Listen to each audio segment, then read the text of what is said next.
All right, it should work, okay? Okay. Can we give it up for Payton, by the way? Let's go. I'll do the honor. You're a sophomore. No, a freshman at Meade.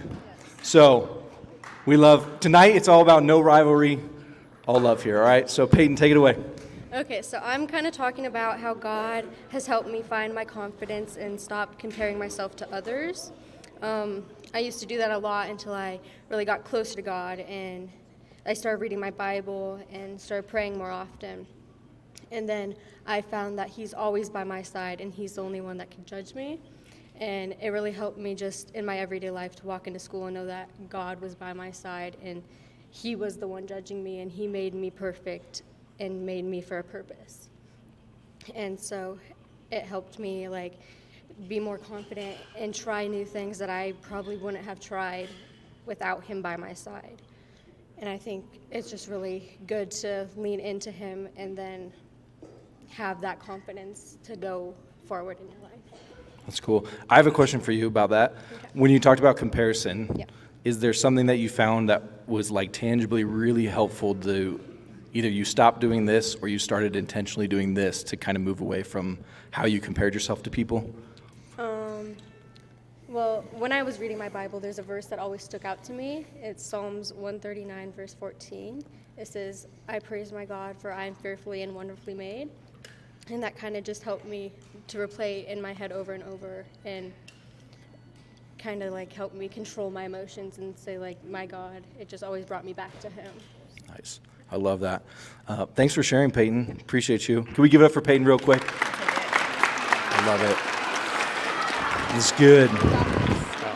We're going to get to Kenny in a second. Kenny, do you often look at how many likes you have on social media when you post? Not often. In fact, I just turned them off. Okay. So I was Okay. they were a little too low on the last post. So I was we're turning it off. I was sitting there being okay, a lot of comparison can happen on social media, and sometimes an easy thing is I don't even care how many likes I get compared to someone else. I just like this post. Let me just do it, just see what happens. So, and now Kenny got rid of it. So maybe you want to be like Kenny, get rid of it. But Kenny, take it away. Appreciate it. And by the way, Kenny's a leader. Where are our 6th grade boys at? Not much. Not much. Where are the 6th grade boys at? Yeah, y'all are right there. There you are. Nice haircut. I see you. If you guys didn't know, Kenny leads 6th grade with you. So, all right, Kenny, you had some things you want to talk about with leadership and some things. So, you, my guy. Yeah, definitely. So one thing I just wanted to kind of, that I've been thinking about was this idea of how you're never too young to be a leader. I think when you think about leadership, a lot of times you're thinking about kind of figures like a president or maybe a teacher or a captain of a basketball team. But in reality, every single day, every single one of you guys has an opportunity to be a leader. And leadership isn't going up and giving a speech. Leadership is every single day how you act, how you behave, how you talk to other people, or how you, just basically conduct your life. And so I just kind of wanted to leave you guys with a thought, for the seniors who are going off to college, you're entering a new phase, you have a chance to be a leader in a new group. And, and if you're going into a different grade, you're going to be maybe seeing new people coming into school. You have a chance to kind of demonstrate God's love for them, kind of really wrap them up and take them in. So I wanted to leave you guys with that thought of, no matter what situation you're in, whether it's on a sports team or whether it's in class or anything like that, think about the choices that you make. Think about the way you act and all that, because you're setting an example for others. And did want to leave you guys with a verse. So when I was thinking about this, the one that came to mind was 1 Timothy 4:12, which says, "Don't let anyone think less of you because you're young. Be an example to all believers in what you say, in the way you live, in your love, your faith, and your purity." So yeah, that's what I've got. Love it. Thanks, Kenny. Yeah, give it up for Kenny. Got this, guys. That's good. Hey, Matt. What's up? What's up? Is this deja vu for you? Because a year ago, you were sitting right here on A this year couch. ago, I was in your position. I was Hey, interviewing the seniors. There's a couple seniors who showed up from last year's class. Where you all at? They're in the back right They're in there. the back. Thank you guys for being here. There's class of 2023 right Wow. there. And it's good to We're see you doing it guys all over again. Couch is in honor of you guys, okay? All right. All right, Ryah, what do you got for us tonight? I am kind of going to go with the idea of putting your trust in God when it comes to not knowing what's ahead of you. I think a lot through all of my high school years, and even still now, I struggle with just the not knowing, the unknowns, because I am a very organized person. I have like a to-do list every day, and my calendar's super neat.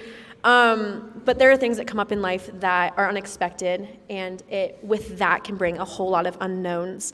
And I remember a lot in high school that would throw me off my game. I would kind of have this question of, okay, where am I going to put my trust in this situation right now? And to be honest, a lot of times it wasn't in Jesus and God and my relationship with him.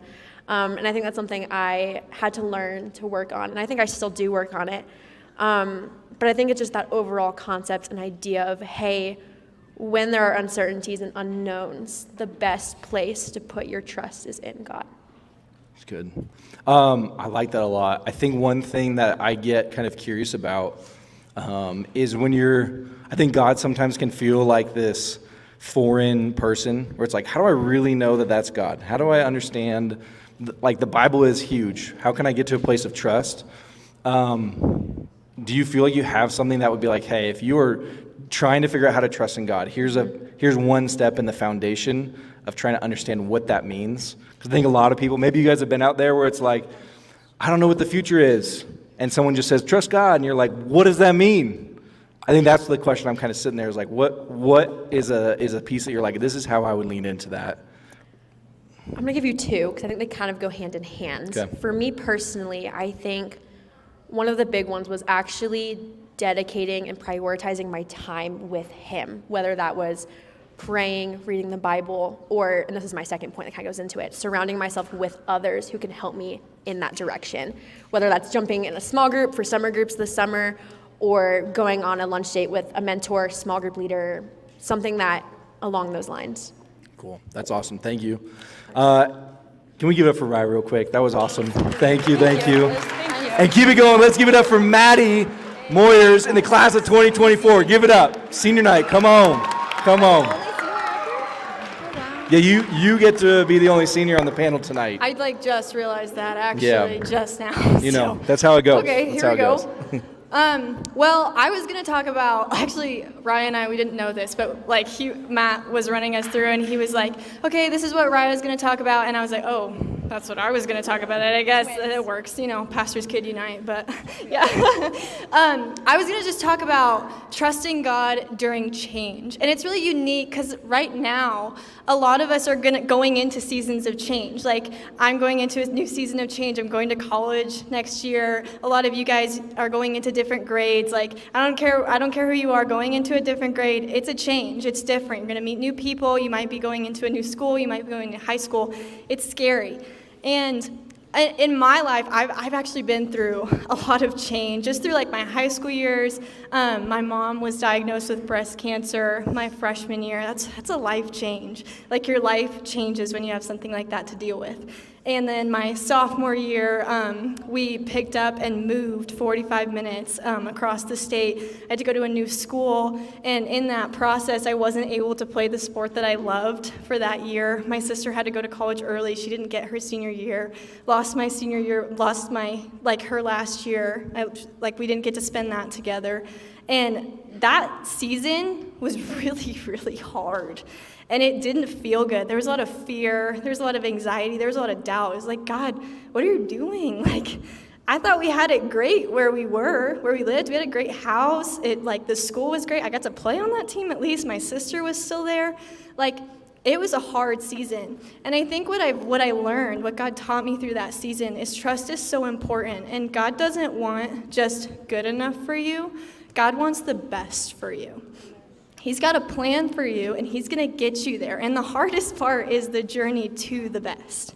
So, in that season, it's really hard to learn how to trust. Ryah gave us some really good tools, like surrounding yourself with people who can help you, and then really just immersing yourself and dedicating to yourself to a relationship with God, spending time with God, praying. There's a lot of ways you can do that. And I think it's just really important to learn and just kind of surrender it to God. Just surrender that fear, surrender that anxiety, surrender that doubt, and say, God, you know what? I know you have the best for me. Like there's a verse that says, in all things, God will work for the good. You just know that he's got you. He's not going to put you through all of that for nothing. So I think I'd leave you with this. There's a really, really great quote, and it says, if it's not good yet, God's not done yet. So like he's got you. Just trust that if right now a lot of us are in seasons where you might be hurting, life might be hard, you might be looking at God and being like, what are you doing? Like, I thought I had it good. He's getting you to the best. So just trusting in that season. That's good. I love that. As both you and Caleb kind of shared tonight, you guys have gone through some things, and the line of like, hey, you often grow through what you go through sticks out. And I just want to take a moment to honor you and Caleb of like you guys a couple years ago, or even just recently, went through some hard things that now you're on the other side of. And it can be easy for us to look at you and be like, well, it's easy to say trust God because you're here. I think you made decisions then to kind of impact now. Yeah. And sometimes we use the line of like, hey, choose the leader you want to be today of who you want to be in the future, essentially. And so I just want to honor you of saying, hey, I think you did that in a really tough season. And so thanks for sharing some wisdom. Can we please give it up for the panel tonight? They did a great job. Thank you, guys. Thank you. Yeah, you guys go ahead. You guys can go ahead and take it. I'll take it.